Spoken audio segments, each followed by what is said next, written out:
Hello, my name is Karl Meneghella. I'm the Director of International Academics at PSB Buddhist University in Phnom Penh, Cambodia. Today I'm in Colombo, Sri Lanka, and I'm meeting with the PSBU Quality Assurance team. It's very exciting because this team is responsible for all the quality assurance practices for our partner campuses throughout Sri Lanka. Good afternoon. How are you? Good afternoon. Fine. I'm fine. Very good. Good to see you again. Would you mind introducing yourself and the team and giving just a general overview of the team's function? Okay. Well, I am Professor Dhammika, and here today we have our 4 team members of our quality assurance team, Professor Mangaleshwaran and Professor Janadari and Professor Herath.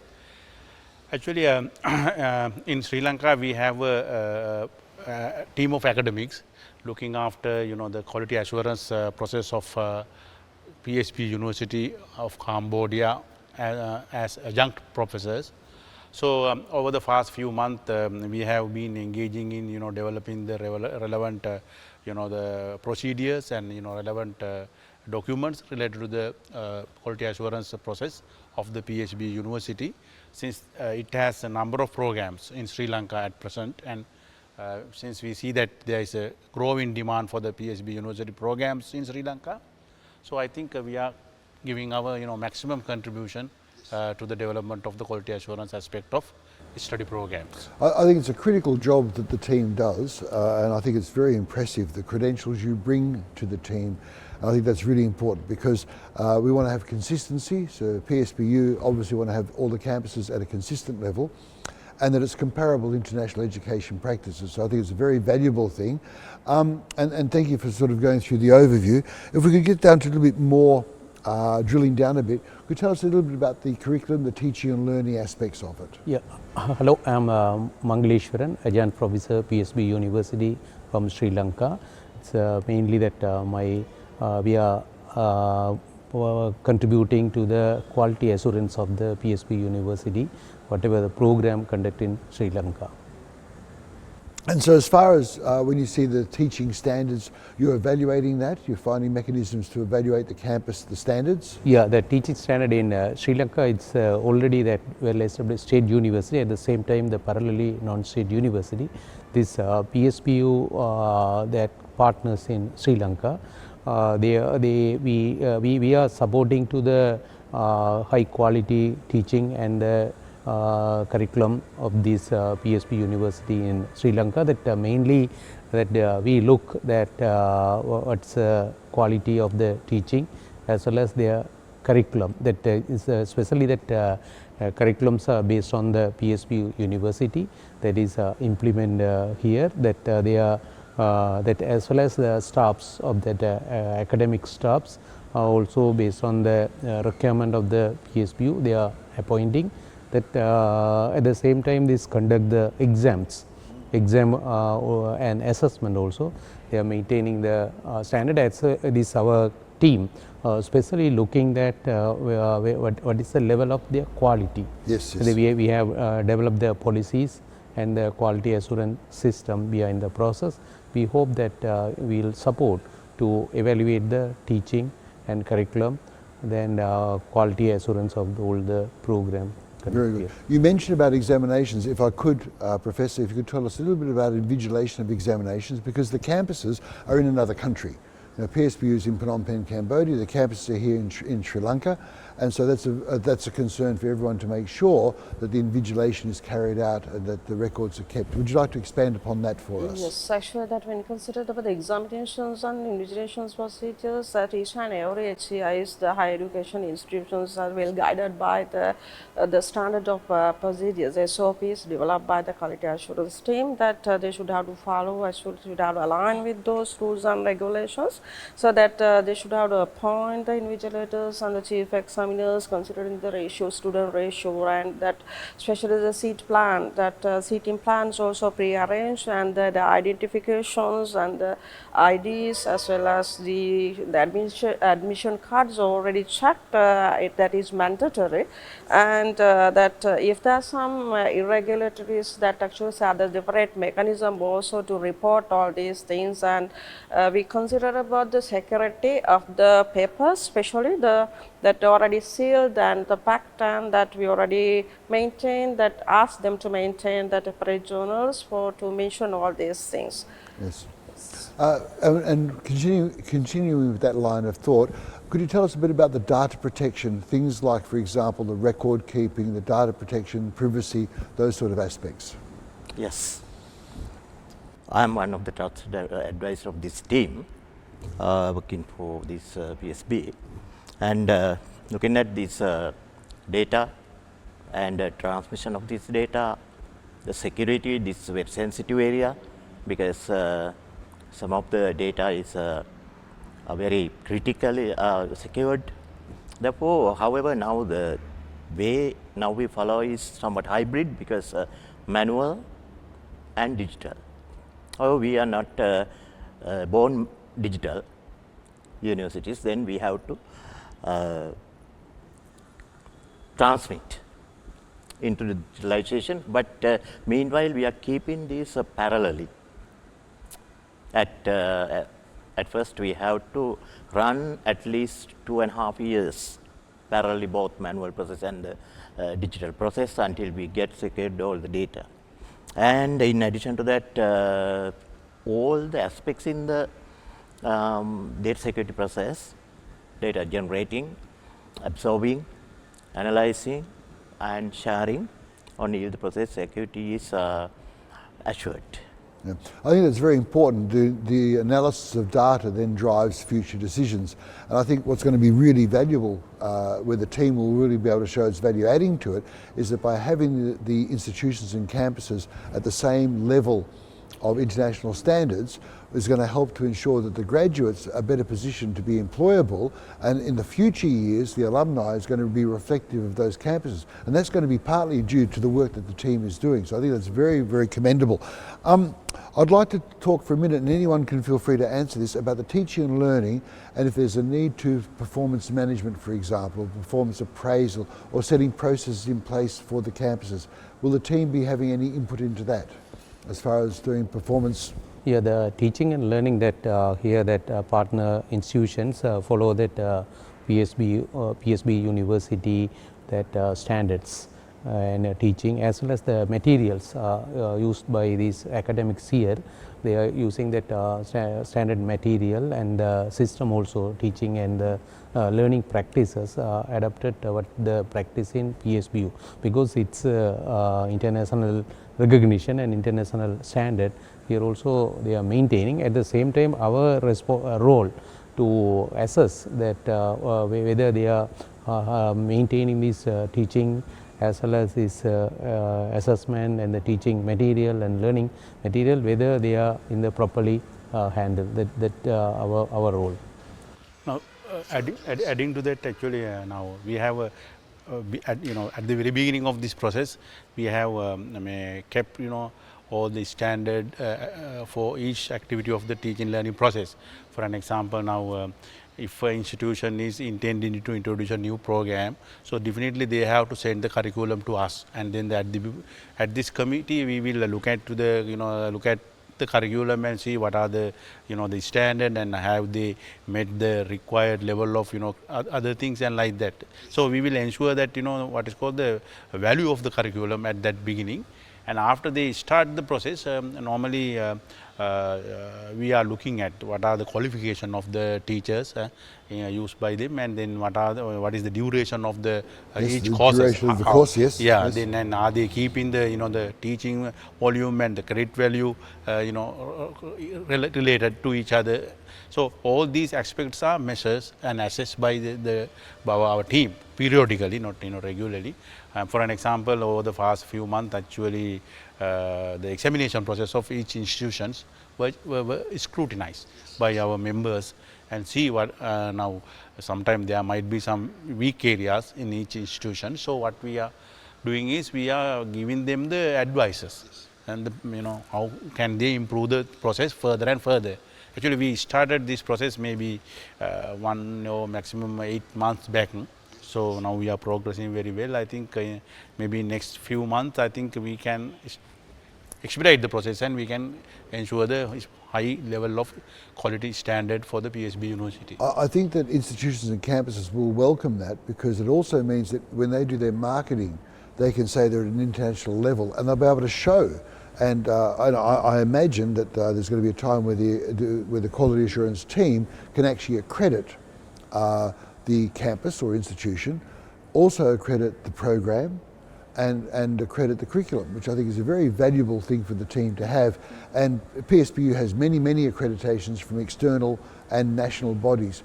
I think that's really important, that the QA team is also seen as being able to award like an audit of a campus or institution, and have that audit report which the campus or institution can then celebrate. They can display that, but it also means it'll have a duration, an end date. So it might be the award for 2 years, for example, then it's revisited.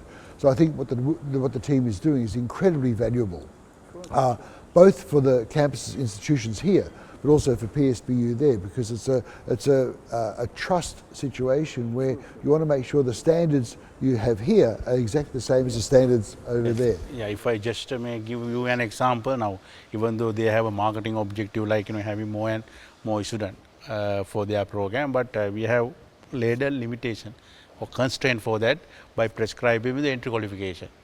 So for each program of the PSB University, there are some minimum entry qualification for the student. So that will restrict their what is called extra profit motivation of this institution. Yes, and they need to comply to that. Yeah, sure, to be able to maintain that accreditation or that recognition. Sure. Shall I add one point that especially quality of the teaching depend on the faculty or the academic staff. Absolutely. That is even the PSB University expect that maintain the standard, especially scheme of recruitment, that academic with the minimum qualification as well as research, that training experience about this teaching. At the same time, even in future, we also can assess that academics are serving these partner institution, what their qualification, their experience, as well as a professional, as well as practical experienced people. That I think good for students producing quality graduates, and it will be compete with the other international university or state university in Sri Lanka. May I add something? Please, yes. Yes, because now we are facing challenge of assuring the quality in remote teaching. Because, however, not just like in online on-site teaching, when we are following this online or online teaching, then there are so many the large gap here, right? As the teachers, the lecturers have to be trained to reduce the gap between this online teaching and on-site teaching.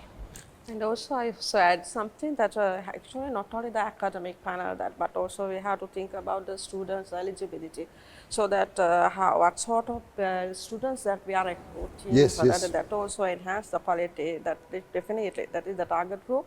So then have to have the eligible, that minimum criteria to select those the people, whether they are qualified for the diploma or that we just enhance for the advanced level or just to lead for the graduation, so that otherwise that if you are not filter, that the quality may be that irritate. So I imagine you'll also be looking then at historical pass rates to see what is the percentage of students passing, and that will also then reflect on the student recruitment in the initial stages. Are we recruiting students who have the wherewithal to be able to graduate from that course or degree or whatever else?